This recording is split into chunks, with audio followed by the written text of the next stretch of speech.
माजी आमदार संजय घाटगे यांचा भाजपमध्ये प्रवेश। तालुक्यातील राजकीय समीकरणात नव्याने भर। भाजपच्या सत्तेचा लाभ संजय घाटगे गटाला मिळणार असून तालुक्यात नवे सत्तागट तयार। मंत्री चंद्रकांत पाटील यांच्या मार्गदर्शनाखाली पक्षप्रवेश। कोल्हापूर रेल्वे स्थानकाचे अमृत भारत योजनेतून 75% काम पूर्ण। 43 कोटीच्या निधीतून स्थानकाचा आधुनिकतेकडे प्रवास सुरू। पंतप्रधान नरेंद्र मोदी यांच्या हस्ते 6 ऑगस्ट 2024 रोजी ऑनलाईन भूमिपूजन।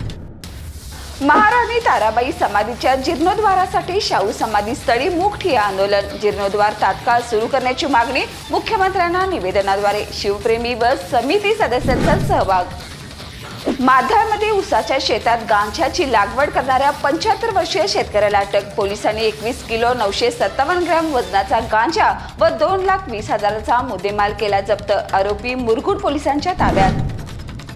शिवछत्रपती क्रीडा पुरस्कारात कोल्हापूरच्या 7 खेळाडूंचा सन्मान। मानसिंग पाटील यांना उत्कृष्ट दिव्यांग क्रीडा मार्गदर्शक पुरस्कार जाहीर। 18 एप्रिलला बालेवाडीमध्ये होणार क्रीडा सन्मानाचा भव्य सोहळा।